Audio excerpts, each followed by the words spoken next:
Bueno, después de escuchar a Joselo ya no sé qué decir. Yo hubiera preferido que sea como ayer, ¿no? Que yo dije algo y él lo complementó. Y ahora me siento, o sea, yo soy un poco nerd, ¿no es cierto? A mí me gustan, o sea, hay cosas que a mí me llaman la atención. Y a mí me llama la atención, por ejemplo, los making of. Cuando se hace una película, a mí me gusta saber cómo se hizo. Y hay documentales, y yo me veo todos los documentales de cómo se hicieron los efectos especiales y de cómo se hicieron las escenas y por qué el superhéroe que parecía que volaba no volaba, sino que tenía alambres colgados y todas esas cosas. Y yo soy muy dado a disfrutar esos documentales. Aún a mí me gusta que me cuenten las películas por adelantado. Hay gente que no le gusta, no me vayas a contar, no me vayas a dar un adelanto. Pero a mí me gusta porque es como el poder ver cómo se llega a esa escena y cómo es que se desarrolla. Y yo creo que Joselo, y voy a ir hacia atrás, yo voy a hacer un documental de lo que ha hecho Joselo. Voy a decirles el making of del sermón de Joselo, ¿no? Porque la presentación de Joselo, esa que ya le temblaban las piernas, yo le decía, Eric, algo le pasa, se va a desmayar, ¿no? Porque Joselo se emociona y parece que empieza a respirar más fuerte, ¿no es cierto? Y ahí se hiperventila él mismo, ¿no? Y va sacando fuerza de adentro y va sacando una historia tras otra.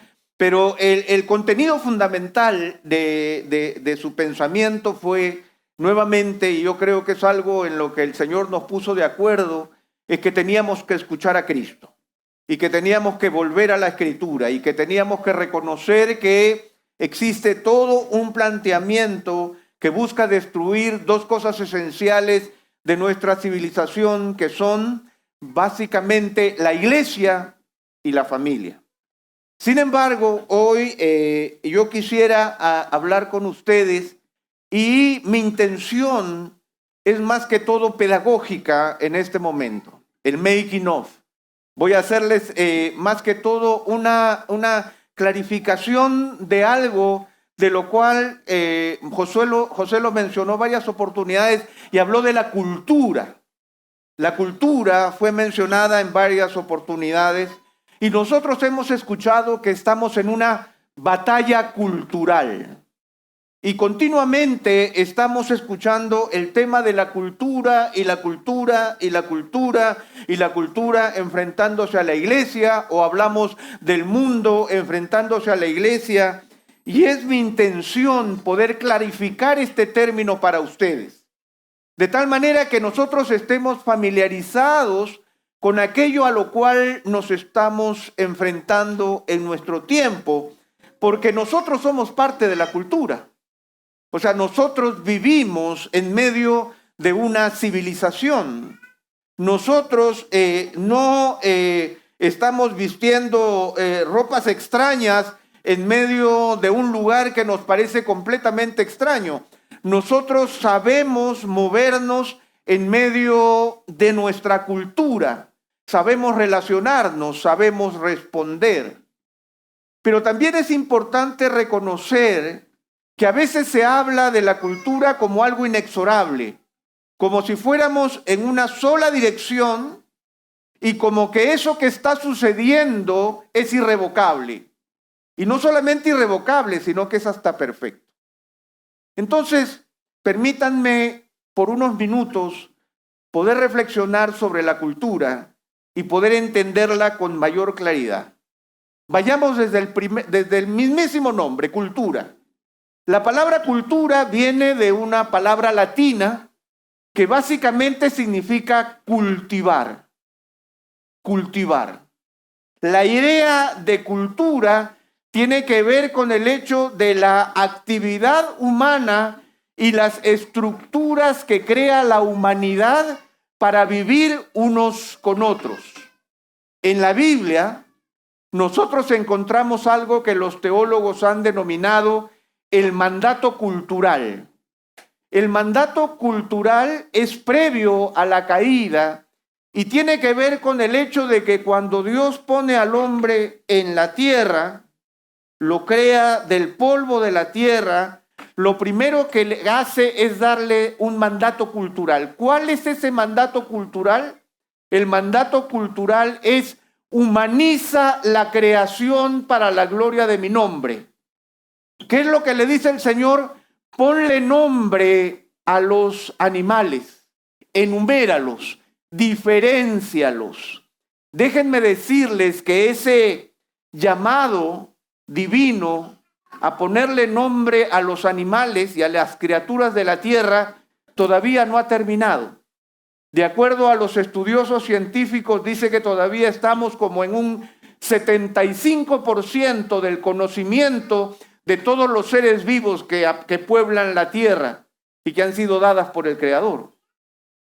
Por lo tanto, el mandato cultural involucra el hecho de poder hacer de la creación de Dios un lugar habitable para nosotros los humanos.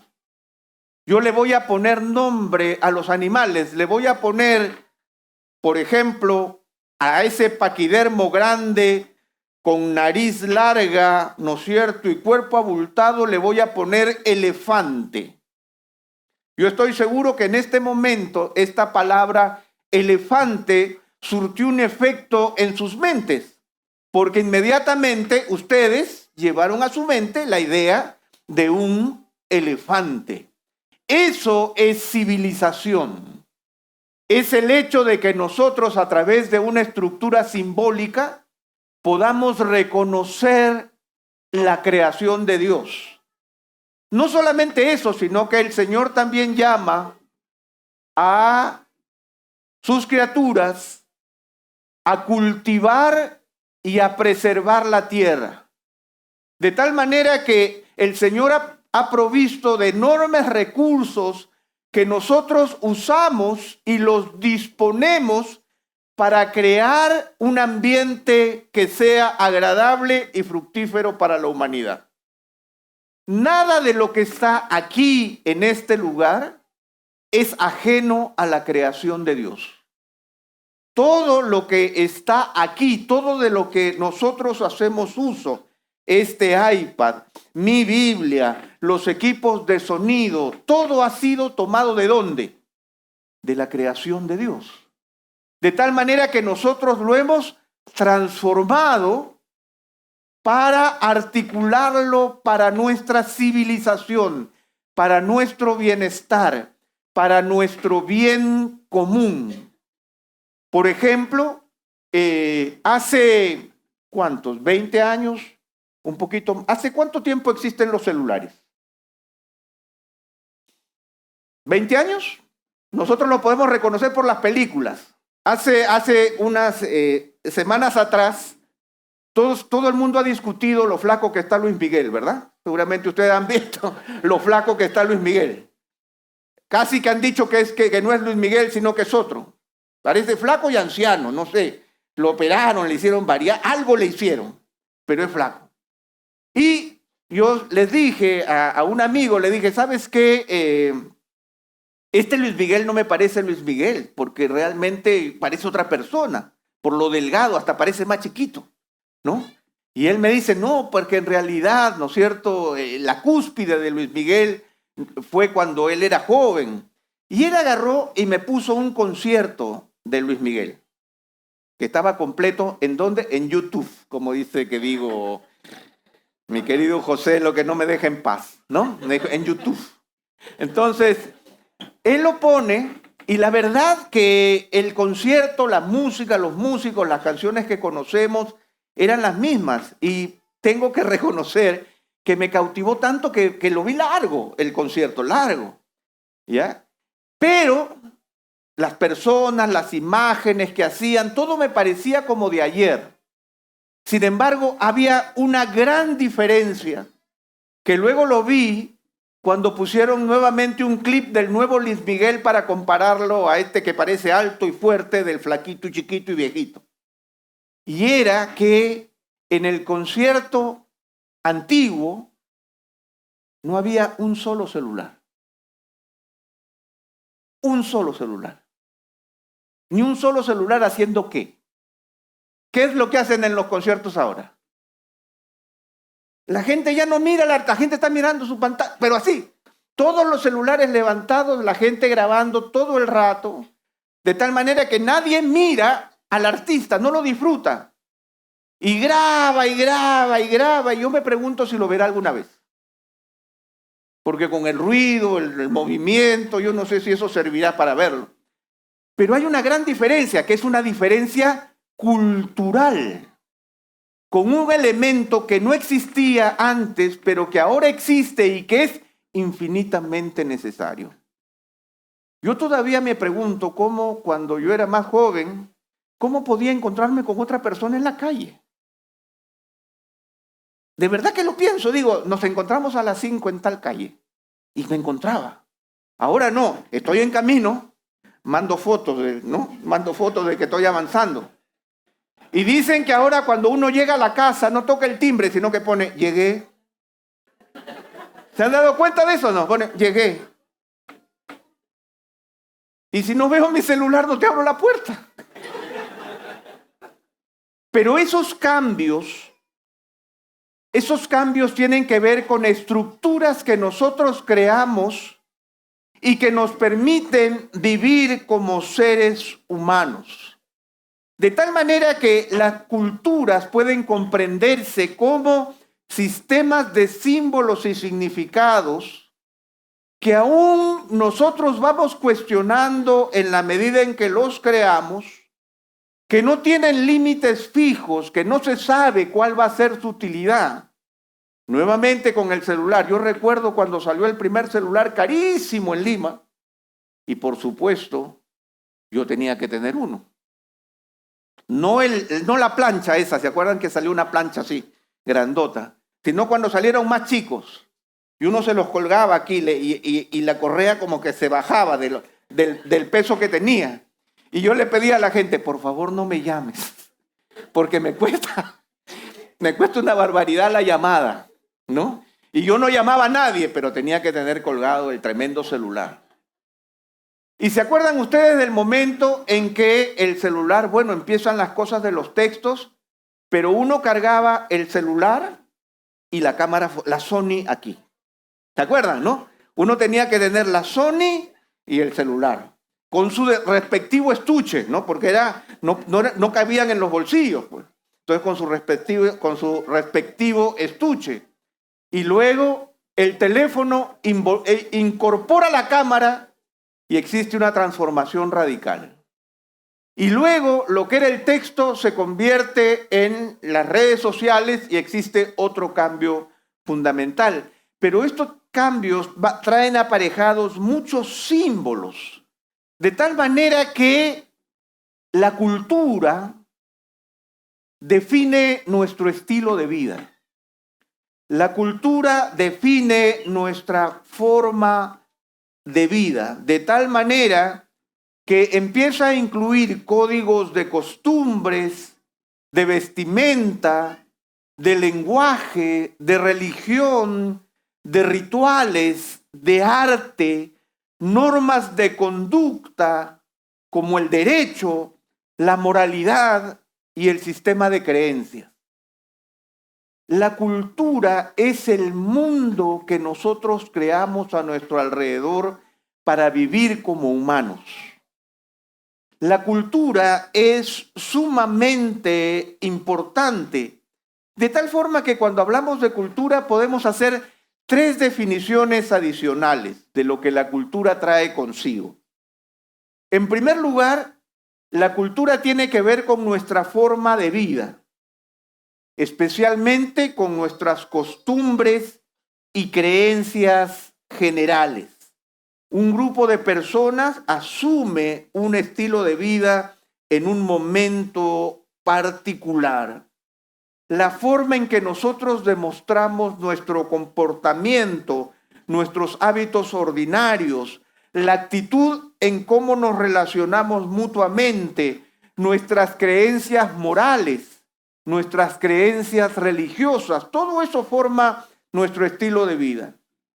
¿Por qué una novia se casa de blanco?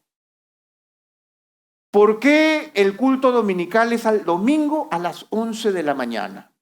Básicamente en el mundo entero. ¿Por qué es que usamos corbata para ir a trabajar? ¿Alguna vez se han puesto a pensar? O sea, ¿por qué tenemos que ponernos corbata? ¿Qué representa la corbata? Una tira de tela. Que los picapiedras, ustedes los picapiedras se ponían corbata. Pero la corbata es un símbolo, y es un símbolo fuertísimo. Dice que los presidentes ahora modernos, y hay la gran discusión en Chile, por ejemplo, que este presidente joven, Boric, decidió nunca usar corbata. Y salieron artículos en los periódicos de la falta de respeto a la institución presidencial de este joven que no usa corbata. Cosas como esas, como ustedes ven, forman parte de los símbolos que nutren nuestro comportamiento. También tiene que ver con nuestras actitudes, con nuestras opiniones, con la forma en que nosotros percibimos la sociedad en que nos desenvolvemos. Eso también es cultura. Cuando nosotros, por ejemplo, vemos un comportamiento y decimos, eso es desechable, eso está mal, o eso está bien, tiene que ver con un ambiente cultural que nosotros hemos propiciado para que sea de esa manera. Yo recuerdo hace algunos años atrás, yo estaba viviendo en Chile,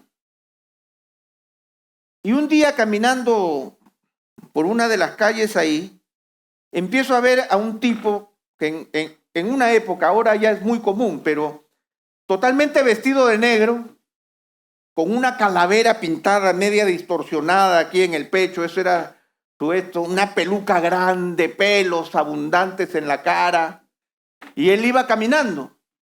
Bueno, yo seguí caminando porque siempre hay un loco por la calle, ¿no es cierto? Siempre hay alguien que camina raro, alguien que es... Pero luego empecé a ver que era él, y luego otro, y luego una señorita más o menos con la misma vestidura, y más, y luego bajaban del bus otros más, y como que se iban juntando. Lo cierto es que había un concierto de esos grupos metaleros ese día, y todo ese grupo humano que a veces aparece y que parece uno solo en el mundo, eran en realidad muchos, que compartían un tipo de comportamiento, y que por lo tanto al verlos juntos me sorprendía, porque decían, ¿eran tantos? Sí, eran muchos, porque todos ellos iban a ver a su banda particular. Porque la cultura también involucra toda expresión artística, música, teatro, literatura, cine, pintura, escultura, todo lo que sea la descripción de la realidad, el mostrar o representar o rechazar las tradiciones o las formas de vida de un pueblo o un grupo particular, también es cultura. Se habla de la cultura como arte, ¿verdad? Existe un ministro de cultura, yo no sé si hay en Bolivia, un ministro de cultura que tiene la labor de desarrollar las artes de una determinada localidad. Entonces estamos viendo que tiene que ver con nuestro estilo de vida, tiene que ver con nuestras opiniones, tiene que ver también con nuestras artes. En realidad, la cultura tiene que ver con la creación de algo que se denomina el imaginario colectivo. Y esta es una frase que yo quisiera dejar con ustedes para que ustedes no la pierdan de vista, porque la idea de imaginario es fundamental en el desarrollo cultural y en la batalla cultural que nosotros estamos enfrentando en nuestro tiempo. El imaginario cultural tiene que ver con todo ese repertorio de símbolos y conceptos que nosotros aceptamos en la medida en que nos vemos influenciados por las artes y los medios de comunicación que caen sobre nosotros y nos van diciendo cómo debemos nosotros vivir la vida. Ese es el imaginario. Y el imaginario tiene que ver con la imaginación. ¿Cómo imaginas tú que es una vida buena? ¿Cómo es una vida buena? ¿Qué significa ser feliz? ¿Qué significa ser feliz? ¿Qué significa casarme con una buena persona. ¿Quién es una buena persona? ¿Cómo la imagino? ¿Cómo imagino a mi futuro esposo o a mi futura esposa? ¿Cómo imagino yo una vida ideal? ¿Cómo imagino yo que es el mejor trabajo que yo requiere? Hermanos, la imaginación es fundamental. Y por eso las artes se encargan de aplicar su influencia sobre nuestra imaginación. La literatura, el cine, las series tienen la capacidad de influenciar en nuestra imaginación, alterar nuestra imaginación, hacernos anhelar determinadas cosas. Por eso es que los modelos en la publicidad no son iguales a nosotros. Bueno, a mí por lo menos. Porque los modelos hacen que mi imaginación anhele ser como este tipo, alto, fornido, hermoso, para que yo compre los zapatos que él está usando.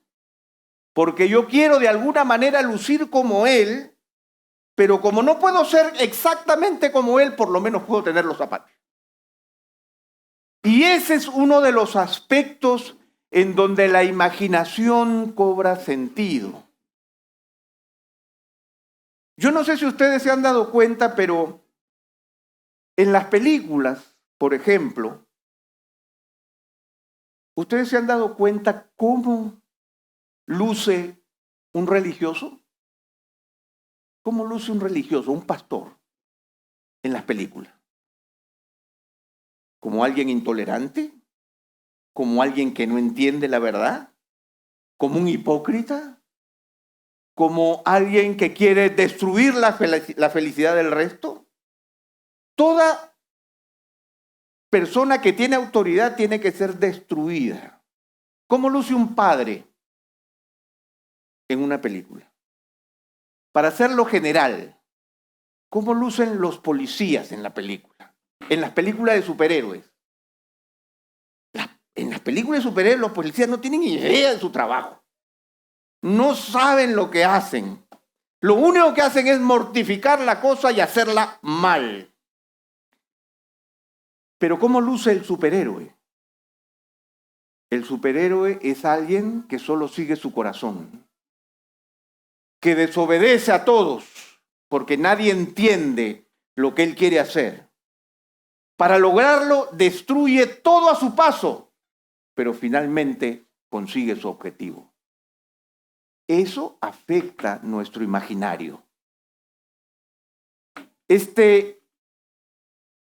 Destruir la autoridad y creer que yo soy autoridad en mí mismo y que puedo acabar con todo para lograr mi objetivo, va poblando nuestra construcción personal de lo que es la cultura y lo que se mueve a nuestro alrededor. Sin embargo, yo también tengo que decir que la cultura como tal es una construcción humana. La cultura y la sociedad y la civilización fue un encargo de Dios a la humanidad. Ese encargo tenía que ver con el hecho de que la gloria de Dios se manifieste en la mayordomía que el hombre ejercía sobre la humanidad. Sin embargo, producto de la caída, el hombre quebranta su humanidad y por lo tanto la civilización se distorsiona de tal manera que no le da la gloria a Dios, sino que le da la gloria al hombre. Deja de reconocer al Dios creador para someterse a las criaturas. De tal manera que el desarrollo de la civilización y el desarrollo de la cultura viene a ser de fabricación humana. Y nosotros conocemos entonces a lo largo de la historia que el desarrollo de la cultura no es pacífico. la cultura siempre traerá consigo elementos violentos que buscarán tomar control del imaginario social, tomar control del pensamiento humano, de aquello que creemos, de aquello que valoramos, de aquello que estimamos. Los instrumentos serán variados, las instituciones políticas, las instituciones sociales, la ciencia, la tecnología, el arte. Pero siempre la cultura estará en conflicto. No ha habido en la historia de la humanidad un periodo de calma en el desarrollo cultural. No hay una línea ascendente de la cultura en donde digamos que nosotros estamos progresando, como dijo Joselo hace un momento, hacia la utopía, hacia un reino final, hacia el bienestar de todos nosotros. La cultura siempre va a estar en oposición. Los imaginarios siempre van a estar en lucha. Siempre va a haber imaginarios que van a tratar de ser impulsados en medio de la sociedad, y eso va a traer como consecuencia que otros imaginarios salgan de la sociedad. Y eso será visto, por ejemplo, a través de las leyes, a través de las decisiones políticas. Por ejemplo, pongamos un par de ejemplos de los Estados Unidos, de donde nosotros tenemos mayor cantidad de información y de videos. Hace poco tiempo, hace un tiempo atrás, vi un video de John Biden, el presidente de los Estados Unidos, en donde él, siendo un senador joven, sale en la televisión y él dice: nosotros sabemos que el matrimonio es entre un hombre y una mujer. Eso es indudable e incuestionable. Aquellos que quieran pervertir a la sociedad diciéndonos que la estructura del santo matrimonio puede ser entre hombres o mujeres, no sabe lo que está hablando. Grabado allí en una entrevista. Todos sabemos lo que él piensa hoy, ¿verdad? Y la defensa que él realiza. Quizás ese elemento personal no nos sorprende. Sin embargo, también hay una entrevista muy famosa al presidente Obama, porque Obama entra como presidente ganándose el voto conservador, porque una de sus defensas era la defensa del matrimonio entre un hombre y una mujer. Pero al final de su primer gobierno, su segundo gobierno, él realiza una entrevista fundamental en donde él dice: he cambiado de opinión. Lo dice derechamente. He cambiado de opinión. Y con ese cambio de opinión, inmediatamente cambiaron las leyes en Estados Unidos y le hicieron la vida imposible al mundo entero. Un hombre cambió de opinión y ese cambio de opinión cambiaron las leyes de un país y nos hicieron la vida imposible al mundo entero. De tal manera que yo quiero hacerles ver algo que José lo dijo también, y que tiene que ver con que la gran batalla cultural es una batalla de ideas propiciadas por hombres. Y aunque no necesariamente, como él lo dijo, no se trata de teorías conspirativas, no es que los hombres lleguen a sus conclusiones por adelantado, sino que se van construyendo con el paso del tiempo y van generando alternativas hasta que llegamos a lo que llegamos ahora. Yo recuerdo claramente el día en que el matrimonio igualitario o el matrimonio homosexual fue decretado en los Estados Unidos. Al día siguiente, la revista Time, en su portada, puso la siguiente batalla. y puso a una persona trans en la portada. La siguiente batalla. ¿Ustedes ven? Hay un debate ideológico, pero no es un debate meramente intelectual. Tiene que ver con nuestro imaginario, cómo cautivamos nuestras mentes con esa realidad. Esa misma situación ocurre, por ejemplo, con el aborto y las 3 causales. Empezamos con las 3 causales, para luego seguir por cualquier causa. Eso lo hemos visto en todo el mundo, pero lo seguimos peleando en nuestros países en América Latina, a pesar de que existe una historia de 50 años no resuelta en los países occidentales, y nosotros que queremos empezar la batalla de la misma manera. Porque de lo que se trata es cautivar el imaginario, cautivar nuestra imaginación, poder entender la vida de una manera tal que nosotros vayamos suavizando nuestros contenidos y entendiendo la vida de una manera distinta.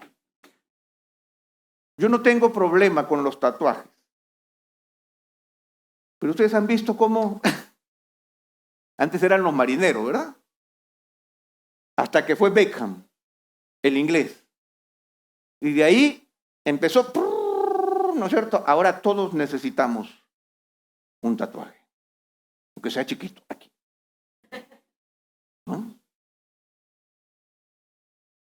Todo esto cautiva nuestra imaginación. Yo leía hace un tiempo a una persona que decía, en el tiempo de mi abuela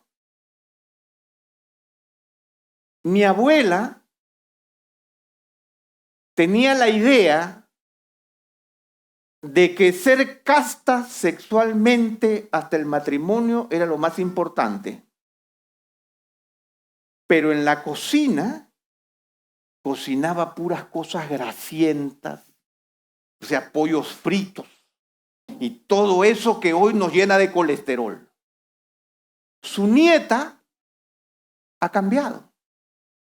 Ahora para ella, ser sexualmente casta no existe. Ella es promiscua y contenta de decirlo, pero no se come un tocino así la maten.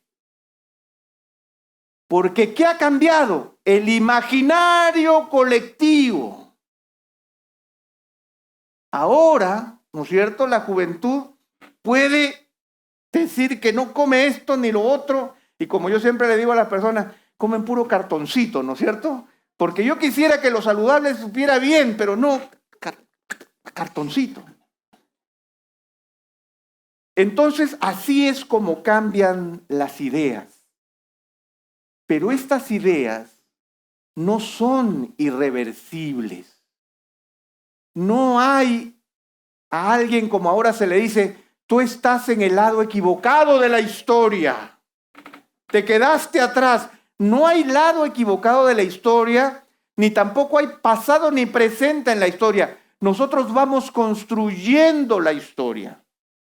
Por lo menos la historia de la humanidad. ¿Y a qué voy con esto? Al hecho de que si nosotros vamos en la Escritura nos muestra grandes y profundos cambios culturales. Por ejemplo, cuando la Torre de Babel y los idiomas se mueven, hay un profundo cambio cultural. Cuando, por ejemplo, después de el periodo de Josué, vienen los jueces. ¿Y qué sucede con los jueces? Dice, cada uno hacía lo que bien le parecía. ¿No es cierto? Entonces, donde había una completa destrucción moral. Luego viene el periodo de los reyes. Y luego viene Roboam. Y con Roboam se quiebran las naciones y tenemos Israel y Judá. Luego vemos que se levantan imperios y caen imperios. Imperios se levantan y luego imperios se desmoronan. Imperios que parecían que iban a permanecer para siempre, imperios que acaban en el suelo. En el Nuevo Testamento, nosotros nos encontramos en el libro de los Hechos con el levantamiento de los orfebres de la diosa Diana. Ustedes lo recuerdan, ¿no? Estos que trastornan el mundo han llegado aquí y nuestro negocio está en peligro. Porque ¿quién tan grande como Diana de los Efesios? Quizás uno de los templos más hermosos de la época greco-romana, en donde toda la civilización de ese tiempo iba en peregrinación a ese lugar. Hoy del templo de Diana de los Efesios solo queda una columna, que la pusieron de pie porque estaba tumbada. Esas realidades de cambio permanecen hasta el día de hoy. Durante el siglo II y III de la época cristiana, los cristianos fueron perseguidos de una manera sanguinaria y sangrienta. En el siglo IV, Constantino decide ¿qué? ¿Cierto? Oficializar el cristianismo y todo cambia. Ahora todos quieren ser cristianos. Y tanto quieren ser cristianos que los nobles y los ricos empiezan a asumir posiciones de obispados y arzobispados, diaconados, que hicieron que cristianos verdaderos huyan hacia Egipto para hacerse monjes, los famosos monjes egipcios que huían de la corrupción de la iglesia en el siglo IV. Si seguimos avanzando, podemos ver la devastación de la caída del Imperio Romano, el levantamiento de otros imperios, podemos ver la colonia en nuestra propia realidad, ¿no es cierto? La colonia española, tan fuerte que luego simplemente se deshace y solo queda un recuerdo de ella. Nuestras opiniones acerca de la colonia. En Lima, al costado del Palacio de Gobierno, había una plaza que se llamaba la Plaza Pizarro, donde estaba una estatua ecuestre de Francisco Pizarro, victorioso, allí estaba, ¿cierto? Mirando para allá, no sé para dónde miraba, pero miraba para allá, no miraba para la plaza, miraba para el otro lado. ¿Qué resulta? Que hace unos años, ¿qué pasó? Lo cancelaron a Pizarro. Dijeron que Pizarro no podía estar más en esa plaza. Y sacaron a Pizarro y pusieron un letrero que dice Lima, ese que es bonito con colorcitos para que la gente se tome fotos. Pizarro dejó de existir porque era un símbolo del imperialismo, de la colonia sobre nosotros. Ya dejó de ser historia. Nuestro imaginario va cambiando. El nazismo en Alemania, poderosa. Ustedes han visto las marchas de Hitler y sus discursos, y uno ve infinidad de gente gritando. Todo eso no existe. La existencia del pueblo de Israel es otro gran milagro, otro cambio social y cultural, en donde lo que parecía que iba a desaparecer y que después del 45, cuando termina la guerra, hasta el 48, cuando Israel se funda, ¿no es cierto? Ningún país quería tener judíos. Fundan una nación y esa nación se hace poderosa. Entonces, a lo que quiero ir es que la cultura no es inexorable. La cultura es una construcción humana. Y nosotros estamos llamados a batallar contra estos empujes culturales que van en contra de aquello que nosotros estamos creyendo. Esta larguísima, ¿no es cierto?, presentación introductoria simplemente quiere hacerles notar que todos nosotros influimos en la cultura. La iglesia influye en la cultura. Nosotros somos llamados a ser sal y luz en medio de la oscuridad y en medio de la corrupción de nuestra sociedad. Ese ha sido nuestro llamado permanente a lo largo de los tiempos y no ha cambiado en el día de hoy. Puede haber habido un tiempo en que el cristianismo era un tanto popular, pero era popular en un terreno meramente superficial, en donde el cristianismo y sus normas eran defendidas por la sociedad. Todo eso ha cambiado radicalmente y por completo. Sin embargo, esto no es irreversible, esto no es absoluto. No es que nosotros estamos en el lado opuesto de la historia, no es que somos los cavernícolas del siglo XXI, ni los neandertales del siglo XXI.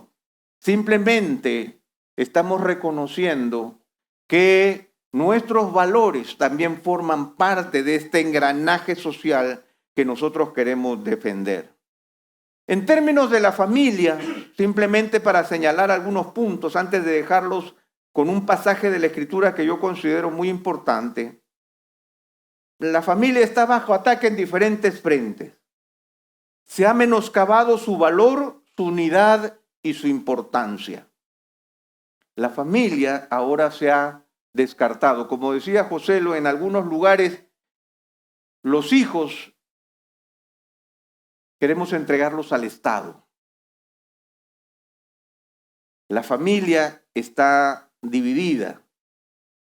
Los divorcios están a la orden del día. Casarse civilmente se ve como algo anacrónico.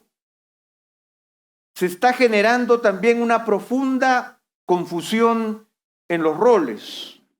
Hay un presentador peruano de televisión conocido, homosexual. Él se fue a los Estados Unidos para inseminar una mujer y tener sus hijos. Tuvo gemelos. Ahora él está en una lucha en Perú porque él solo quiere declarar el nombre del padre, no la madre. Porque él ha hablado en redes sociales varias veces diciendo que la madre es algo innecesario. Que la madre en realidad solamente fue un instrumento para que sus hijos nacieran. Que sus hijos en realidad necesitan los dos padres porque él tiene su pareja y por lo tanto dice papá 1, papá 2. Y que sus hijos nunca en los 3 o 4 años que tienen han necesitado o han preguntado o se han cuestionado la existencia de una madre. Y él quiere que el gobierno, esos niños vinieron americanos porque nacieron en los Estados Unidos, quiere registrarlos en Perú porque él es padre peruano y se está diciendo que están discriminando contra ellos porque las leyes peruanas dicen que para registrarlos tiene que aparecer el nombre del padre y de la madre. Y él se niega a entregar el nombre de la madre porque el nombre de la madre es innecesario y no debe existir. Esas son presiones en el imaginario. Él sale en las redes a llorar, a decir se está discriminando contra mis hijos. El gobierno peruano es un gobierno discriminatorio, anacrónico, cavernícola, que no le reconoce sus derechos a mis hijos que están perdiendo la oportunidad de gozar de la blanquirroja. Pero el juez le pregunta, porque los juicios son públicos, cambian el imaginario. Y el juez le pregunta, ¿pero la madre existe? Sí. ¿Usted no la conoce? ¿No es amiga suya? Sí. Pues ponga el nombre. No.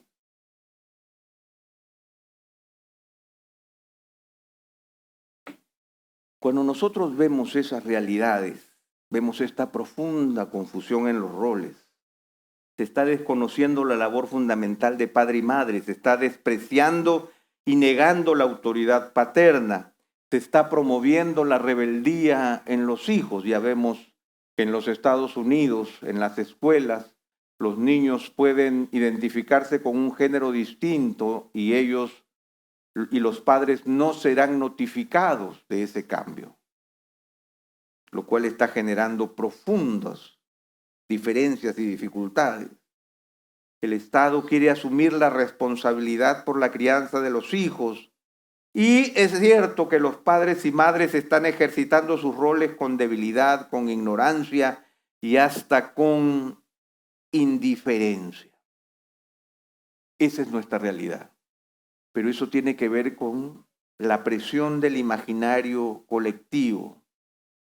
El apóstol Pablo hablaba de este imaginario colectivo mundano, refiriéndose como el príncipe de este mundo, el espíritu que ahora opera en los hijos de desobediencia.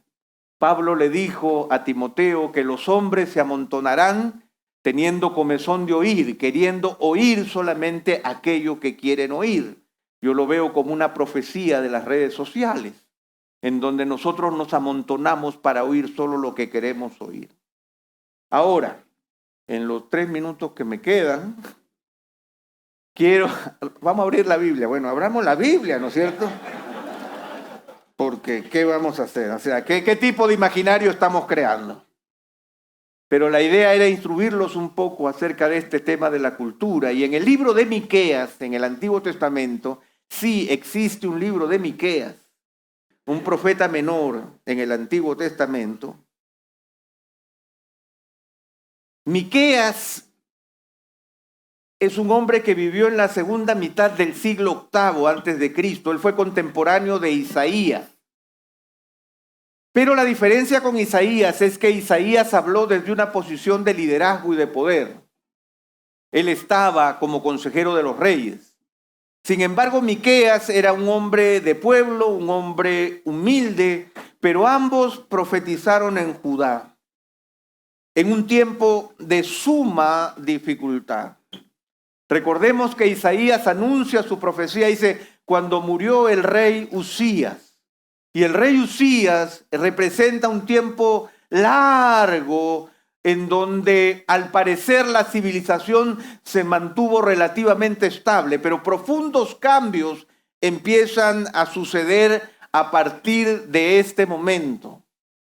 Miqueas era un profeta provinciano, por llamarlo de alguna manera. Él predica desde Moreset, en las serranías de Judea. Sin embargo, desde su posición humilde, él vio la realidad espiritual, social, cultural y política que atravesaba el pueblo. Y quiero que abramos nuestras Biblias en Miqueas, el capítulo 7, donde él hace una descripción de la cultura de su tiempo y de la devastación de la cultura de su tiempo. Y yo creo que muchos de nosotros nos vamos a poder identificar con esa realidad. Dice en el versículo 1, recordemos que los profetas, tanto Isaías como Miqueas, escriben en poesía. Y es interesante que la literatura poética profética, así como en el arte, así como en nuestro tiempo, la poesía es un profundo agente de información cultural y en este caso espiritual. Y él dice en el primer versículo de Miqueas capítulo 7, ¡ay de mí! Porque soy como los recogedores de frutos de verano, como los rebuscadores en la vendimia. No hay racimo de uvas que comer, ni higo temprano que tanto deseo. Miqueas empieza con una profunda insatisfacción. Él dice, yo soy como los recogedores de fruto de verano, como los rebuscadores de la vendimia. En el tiempo de la cosecha se contrataba personal, jornaleros, ustedes conocen las parábolas de Jesús, para recoger los frutos en los campos. Pero aquí sucede algo extraordinario, algo nunca antes visto. El tiempo había llegado.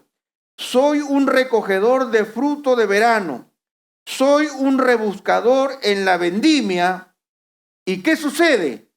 No hay racimos de uvas que comer, ni higos tempranos, ni higo temprano que tanto deseo. Y aquí viene, hermanos, esta primera advertencia que Miqueas nos hace y que lo hace de manera poética, en donde se nos está diciendo que hay un tiempo que el Señor ha dispuesto para nuestra satisfacción, pero nosotros vamos al campo y esa satisfacción no la encontramos. El fruto que nosotros estamos esperando no está ahí. El higo temprano que tanto deseo no está. No hay racimo de uvas que comer. Él empieza señalando que hay una realidad espiritual en su entorno a través de esta simbología en donde dice lo que debería haber no existe. Y él empieza a describir a la sociedad de su tiempo. Y dice, a partir del verso 2, vamos a leer hacia adelante. Ha desaparecido el bondadoso de la tierra, y no hay ninguno recto entre los hombres. Todos acechan para derramar sangre. Unos a otros se echan en la red. Para el mal, las dos manos son diestras. El príncipe pide y también el juez una recompensa. El grande habla de lo que desea su alma y juntos lo traman. El mejor de ellos es como un zarzal y el más recto como un seto de espinos. Qué tremenda descripción, ¿verdad? De una realidad social, política, detestable. Ha desaparecido el bondadoso de la tierra y no hay ninguno recto entre los hombres. Cada uno va tras su propio beneficio. El siglo VIII antes de Cristo. Es muy diferente a nuestro tiempo. Yo creo que podría ser una descripción de nuestros días. Sinceramente. Podríamos publicarlo y decir, así se ven nuestros días. El verso 3 dice, para el mal, las dos manos son diestras. ¡Qué bárbaro! No me basta una mano, las dos manos son diestras.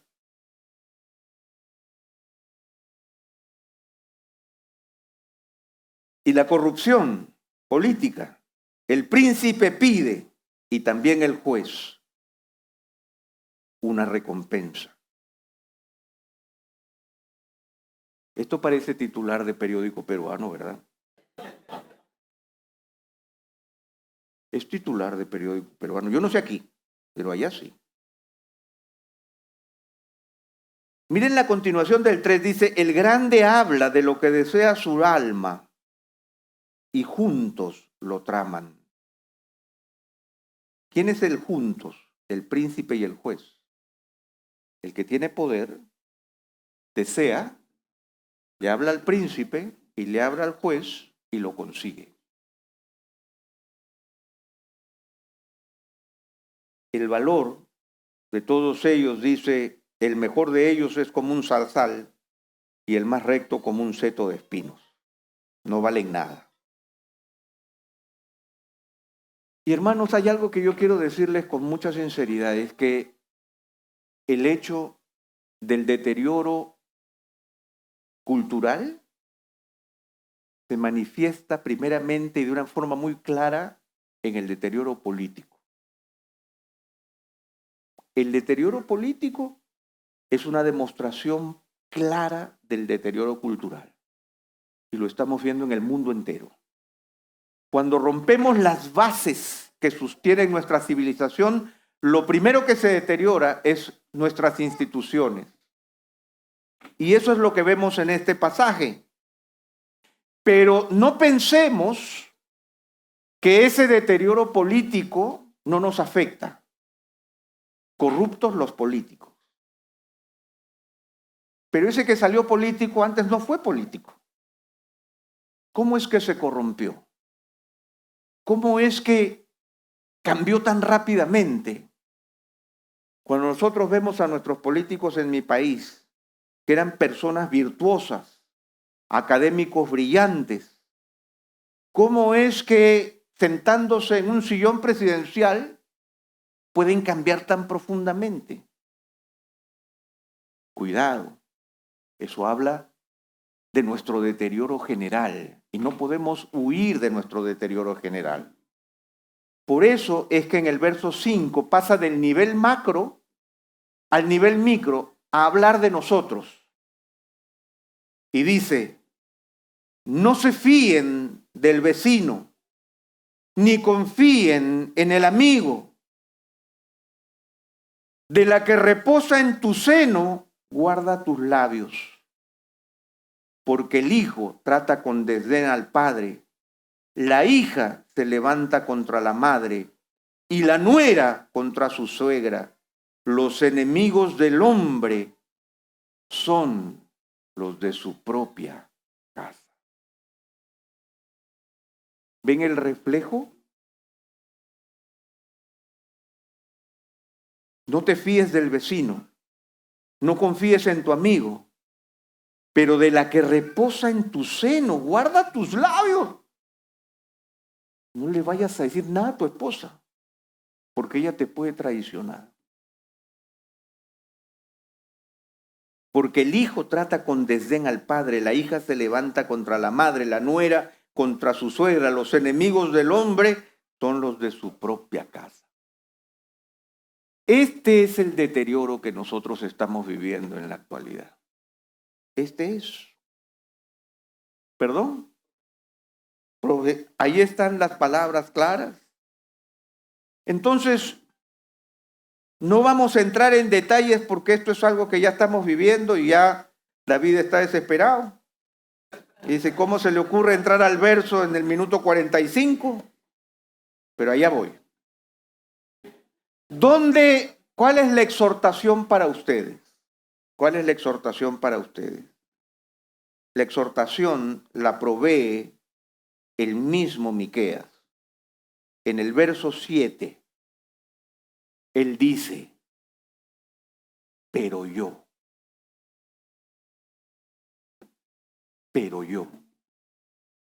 La cultura no es inexorable.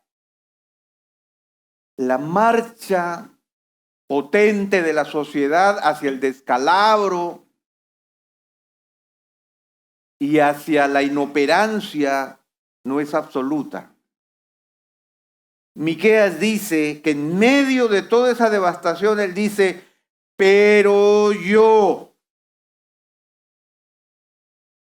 Y aquí viene el gran cambio, que es lo de lo que ha estado hablando Joselo. Y yo quisiera insistir a que meditemos en lo que él nos dijo. No voy a utilizar sus palabras porque él lo ha dicho con mucha propiedad. Pero él dice, pero yo pondré mis ojos en el Señor.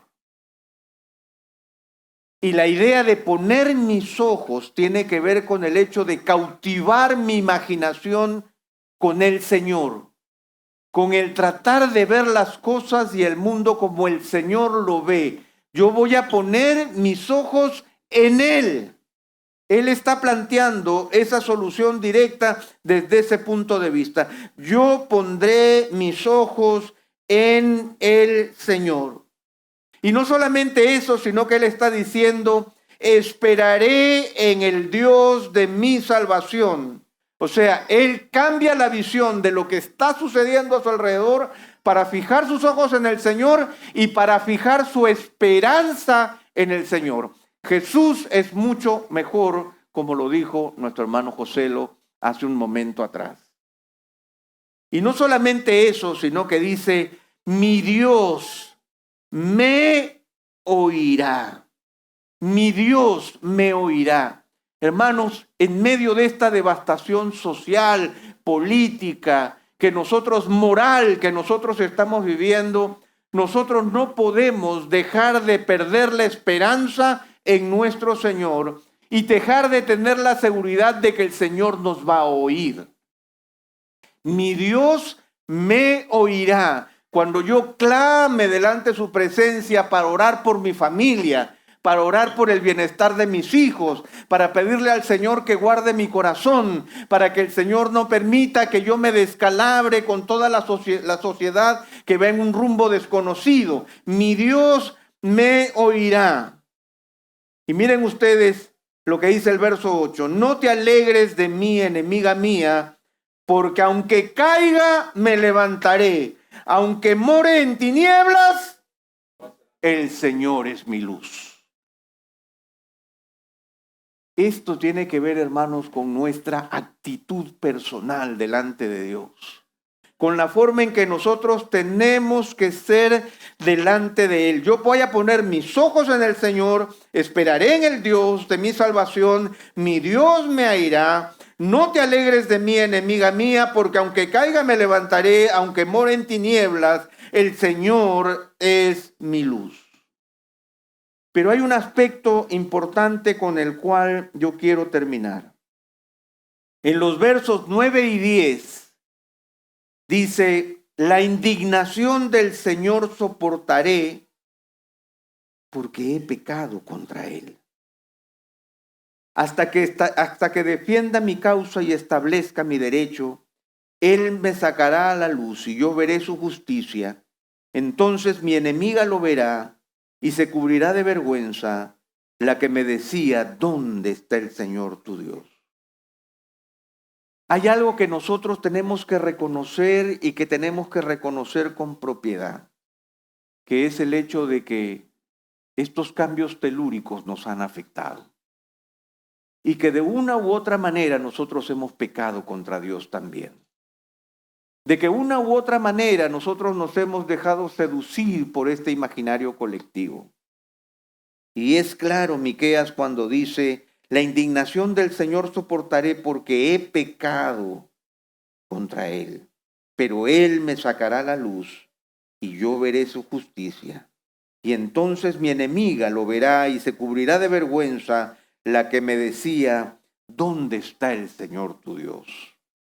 Hermanos, nos quedan muchas batallas por pelear, muchas defensas que hacer de nuestra familia.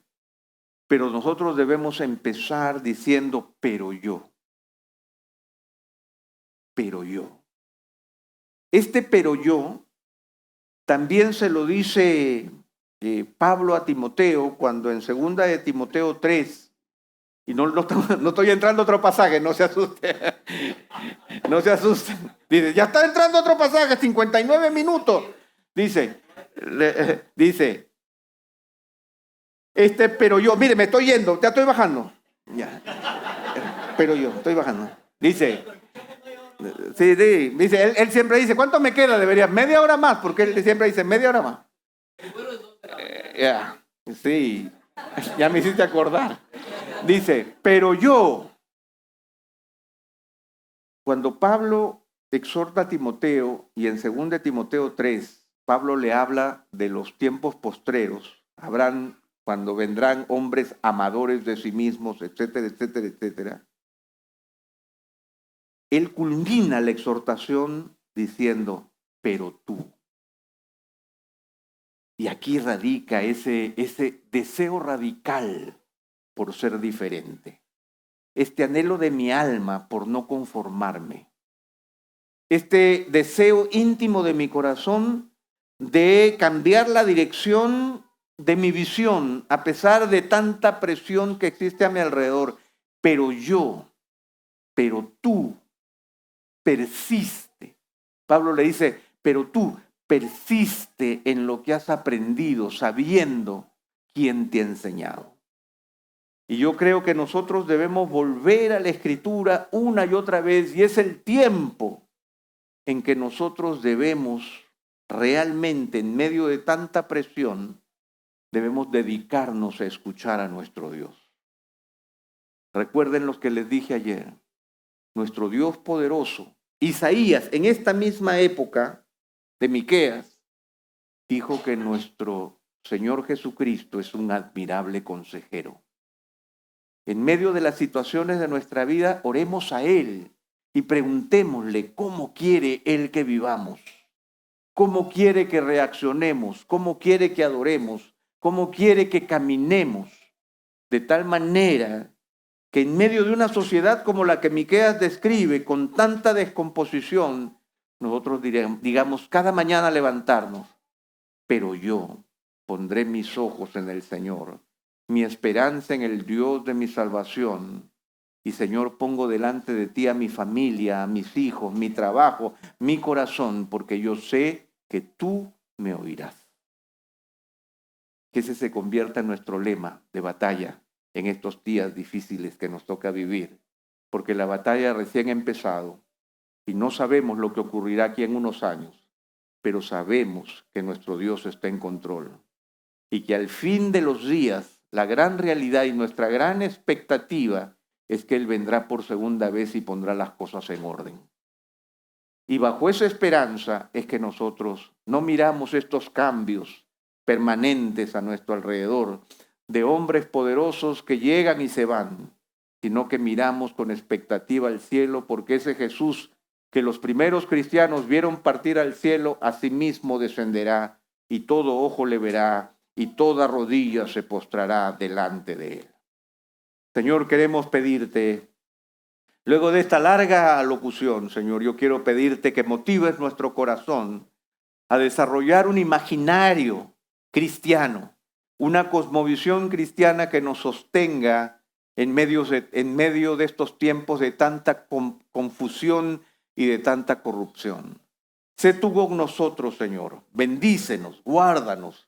Señor, que nuestros ojos los pongamos en ti, que nuestra esperanza esté en ti, que creamos que tú escuchas nuestras oraciones, que te pidamos perdón si pecamos contra ti, que tú nos acompañes y cuando nuestros enemigos se pregunten, ¿dónde está nuestro Dios? Tu gloria se manifiesta en medio nuestro al ver tu cuidado, tu protección, tu amparo, tu provisión sobre nuestras vidas, de tal manera que todo lo que somos y todo lo que hagamos y todo lo que decimos sea enteramente para tu gloria y honra.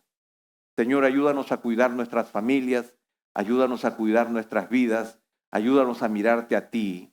Te lo pedimos en el nombre de nuestro Salvador, nuestro Señor, nuestro admirable consejero, nuestro Señor Jesucristo. Amén. Cuán profundo y ancho es el inmenso amor de Cristo. Cuán